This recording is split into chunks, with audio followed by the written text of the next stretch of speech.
Ladies and gentlemen, Greg McCloskey from ForexLive.com. This is a Forex quick look. I'm going to take a look at the dollar versus yen. So let's get started.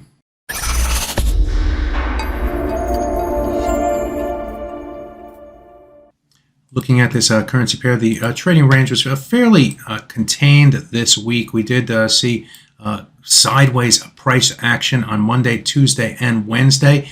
For most of Tuesday and Wednesday, the price action remained between the 100-hour moving average, that's the blue line in this chart, on the downside, and the 200-hour moving average on the top side. In fact, in trading on Monday, the market also found resistance against the 200-hour moving average after a try above that moving average failed right through here. So sellers through that level, and then it led to the break below the 100-hour moving average during Wednesday's trade, moving down to what was ultimately a low price right here, which fell below this swing low from last week, where we had the double bottom on Thursday's trade. Moved up. Notice where the price found sellers against the 100-hour moving average before moving to the downside on this fail break below these lows right here. And that led to the rotation back to the upside. Lots of arrows there, but you can see the price action that was controlled by the technicals in trading, specifically this trend line or this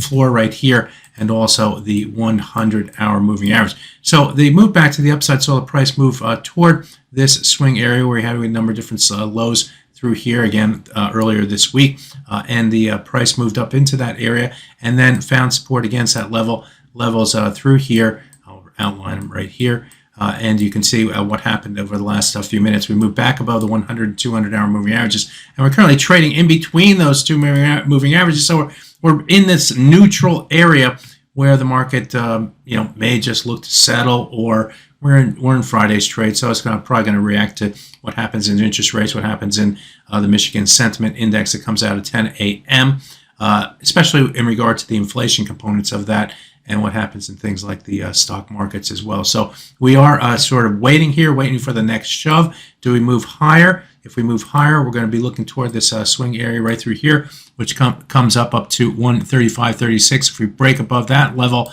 unlike the break here, we don't have anything to hold it up like we did here, where they had the 200-hour moving average on the top side that provided that ceiling. So it should open the door for further upside. That would happen if we get some stronger data coming out of Michigan, maybe higher inflation, and we'll also be watching the stock market as well. So lots of things in play here. On the downside, if we fall below the 100-hour moving average and get below this old floor right here, 134.616, we could see a rotation back toward the 50% retracement of the range, going back to, back in time all the way to this low right here, which occurred on April 4th, April 5th. And that level will be a level that we look to break below, and then we'll look toward the old floor here that we developed last week and this week, which was broken and failed earlier this week at 133.87. So there you have a look at the dollar versus yen. My name is Greg McCloskey. Good fortune with your trading. Bye-bye now.